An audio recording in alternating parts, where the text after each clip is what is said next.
Mm. Hello, everybody, and welcome to another episode of Coach's Corner. I'm Mike Lamb, and my friend here is Adam Gaheb. We're we're here talking to you about business leadership, ownership, and what that looks like, and the stresses sometimes that come with it. That's right. Hopefully, All we're those fun things. fun things. Um, Last week we had a really great conversation about reinvention, and Yeah. it was. I think both of us agree that it was a really fun conversation to be had, and there's more to Yep. cover. You And know, what I love about those, Mike, is they're time appropriate, right? It doesn't matter what industry you're in, what business you're in, whether you own your business, whether you're running someone else's, whether you're just a senior leader. These are all challenges that people have to be thinking about. And, I love those types of discussions that are A, organic, B, that are extremely relevant. Because A, they're super fun for us. We can just go back and forth and guess what? I got a feeling today's gonna be just like that too. So yeah, what do you got in store for me, buddy? what I want to talk about is being the master of your three-ring circus. Uh, Oh, what that looks like. oh. We talked about reinventing yourself along the lines of, your market and looking at that and your customer. But what are you doing right now to reinvent yourself as the leader of your team and as like I say, the master of your own circus? What is in place? And if it's not in place, what needs to be put in place? All right. So There's gosh, a lot. this can go in so many different directions, which is why I love it. Let's just talk about, a couple of those big ticket items. Being in charge of your own circus, as you call it, master of your own domain, what have you, I don't care.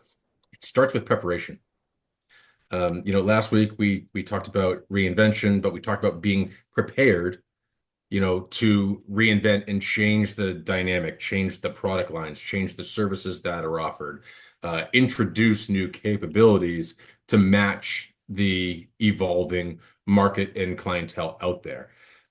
I think, not let's call it having knee-jerk reactions and responding and reacting starts with preparation. So if you want to tell me, Adam, what's your number one piece about not being, a slave to exterior variables?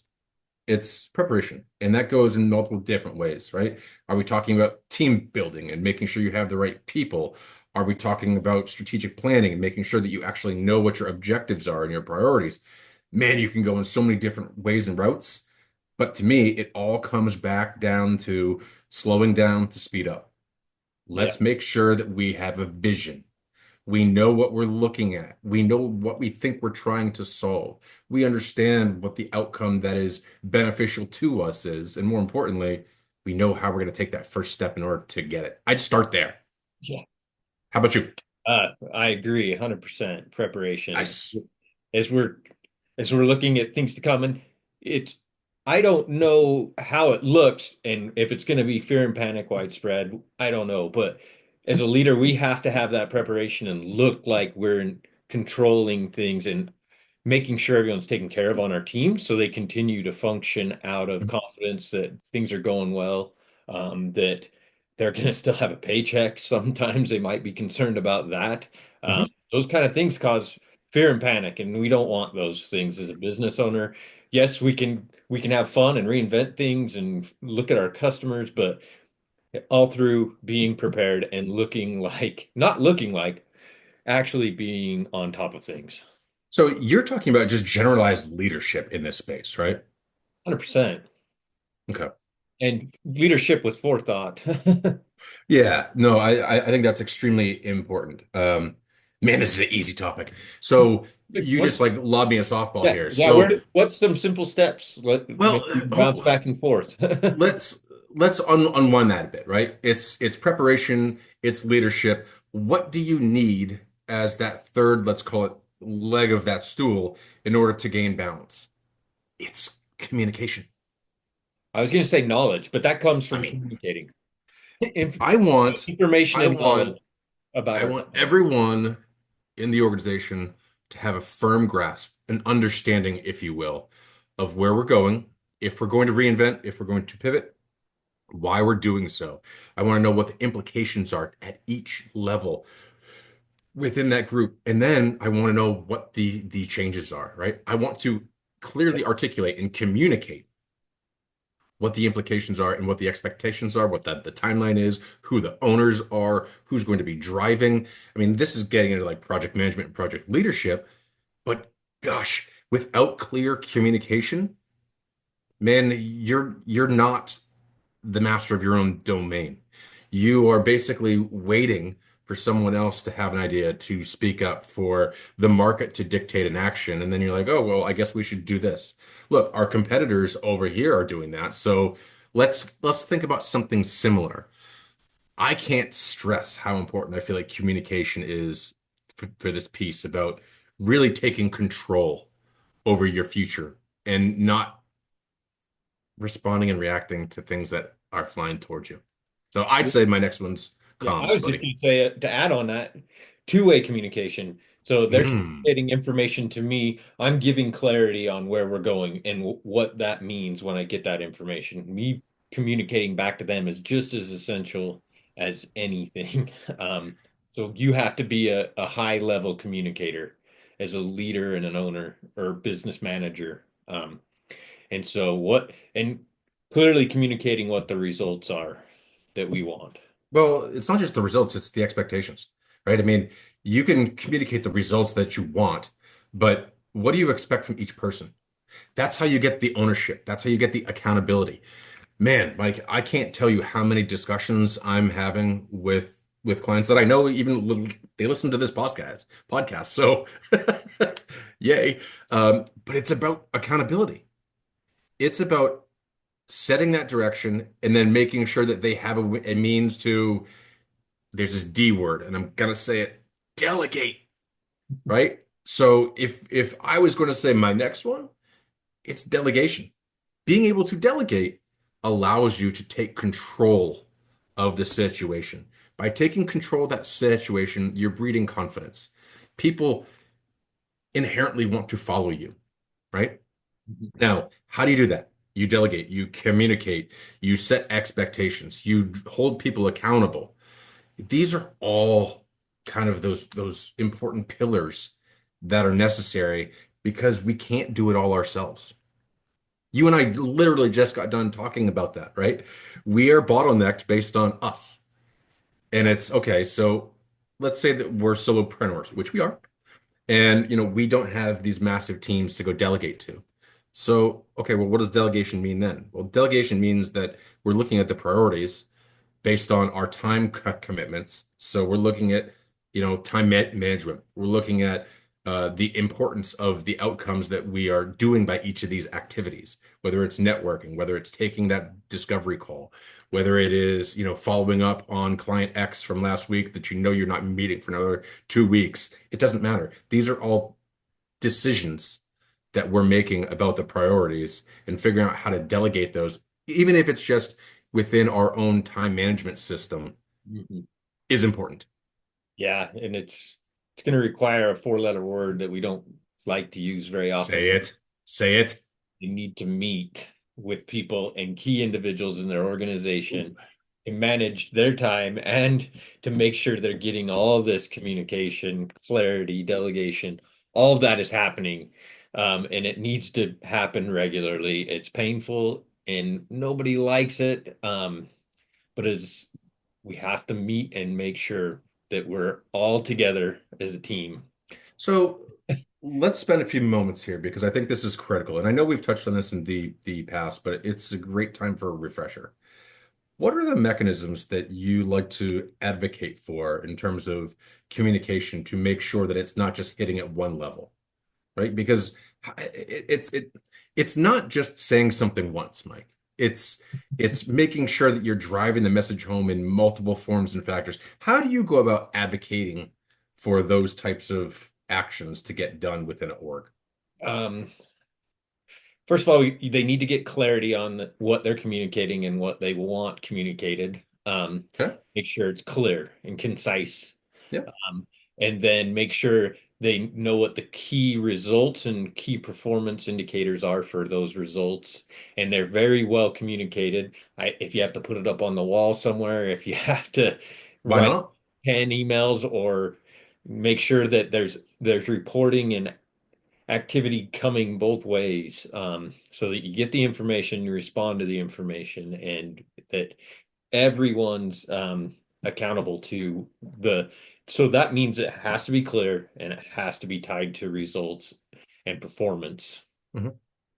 Okay, so what we're saying here is there is initial communication, and then you're reinforcing that communication in, I like to do it in a digital form. So if you have a all hands call, for instance, and you want to say, guys, that this is what we are doing, here's why, this is the reasoning, this is how it impacts each and every one of you. Perfect. People walk away. All we're trying to do is get some stability and some calmness in the actions, right? I would then advocate that we follow that up with a similar message written in digital form, right? Widespread email. So we've had verbal communication. We have email reinforcement. You then kind of pull off and you may do a management level meeting with your top level decision makers, managers, leaders, those that have, strategic buy-in, and you're talking to them about the importance that these decisions have and how they can handle those comms within their subdivisions of the org. We're now 3 levels in, but wait, I'm not done. Right? Then it is. I love what you said. Write it up on a board, right? We're gonna pivot, Mike. We're gonna make a shift. We are going from X to Y. I'm gonna put it up on my main board in my main conference room, and I want everyone to be able to go see it. I may plaster something on, this is gonna date myself, but it's awesome. On screensavers within the You're office. going there. I'm going I've there. done that move before. I'm going there. I think you need, KPIs just flashing on the screen when you're not doing anything. if that's what you want to go do, it's about reinforcing the message. Now, do you have to do all these things? No, right? But it's like what we're talking about right now is ways that may resonate with one of you out there listening on how you can go reinforce that message, hammer home the importance, and make sure that those that are listening have a way to communicate that back up, whether it be discord, whether it be uneasiness. They don't understand the implications. They want to know more details. That's what you were talking about that two-way thread, right? So maybe it's after I've done all that, it's listen, Friday, 11 o'clock before lunch, I'm gonna have an open office hour for an hour. If anyone has concerns, questions, etc., come on in, chat. Let's go talk this out. I have just made it abundantly clear what we're doing, why we're doing it. I communicated across 3, 4, 5 different means and mechanisms, and I made myself available for two-way conversations. If that doesn't work, then I'm just quitting because I'm a terrible leader. But I guarantee you it will work. Yeah. Well, we Yeah. just talked through this on a pretty grand scale. Um, I'm Mhm. sitting talking to or listening to this, and I'm a marketing guy all by myself. What am I Yeah. doing for this situation? Well, I guess I have to communicate to myself more. No, I'm joking. But you need to stop and look at things, and that you need to have a scheduled time to do that, and you need to make sure you're holding yourself accountable to these performance things that you want to hit. Um, Mm. and it works the same way if I'm the sole owner of a bike shop and I have 8 employees underneath me that aren't management level, but I'm managing the whole bike shop. I can communicate to them what we're going for and have those key performance indicators, but I have to be the one going back, looking at what we need to get results on and holding myself accountable. And if you're doing everything from accounting to um, marketing to managing to ordering and doing all of those things, then you need to have scheduled times and make sure you're hitting on your numbers that you need to hit on each one of those and be in control of all of them. You know what you just said in a nutshell? You need someone to own the outcomes. Mhm. Listen, we want to talk about how do you take control of a chaotic mess of a situation? You have owners. You know, someone needs to own and drive the outcome. Someone needs to be responsible or accountable, like you said. But it's not hard. It is hard to do, but it's not hard to sit here and talk about. I It's mean, discipline. It it's takes getting owners. It's discipline. Yeah. right? I mean, let's say, let's say 2 months go by. I've come to you and I'm your client, Mike. And 2 months back, I said, listen, I feel uneasy, uncomfortable with, some of the direction and the decisions. I feel like we're a little slow and responsive and we're reacting to what's going on around us. And I don't feel like I'm driving this ship. If I'm coming back and I'm saying those same things to you 2 months later, the first thing you're going to ask me is, what am I tracking? What am I measuring? And how did I and when did I evaluate whether the things I was doing was making progress, right? Yeah, You're asking me to own my own actions and my own decisions, that's right? exactly. Yeah, and that's what we do as business coaches. Awareness, action, accountability. The A's, huh? Three A's. Yeah. And it's terrible when Adam's the one driving them. So then you have four A's, and that's never a good thing. Sorry. It's early. Terrible, terrible joke. I Play. get it. I get it. Okay, so I think those are all fantastic things. Is there anything a little bit more granular that you would do?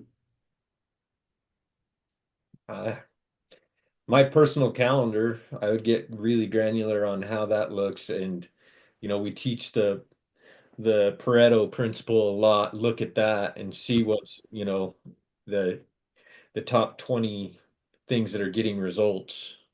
Why don't you take a quick moment, Mike, and share exactly what that principle states? It came from, I call him Fred Pareto. Vilfredo, I think is his real Yeah. name. And Yeah. living in Italy in the early or late 1800s, early 1900s. And he looked at it and he saw that 20% of the society at that time was controlling the money, Mhm. and 80% were on the bottom and had very little, living on bare means. Mhm. And he started applying that same principle into everything.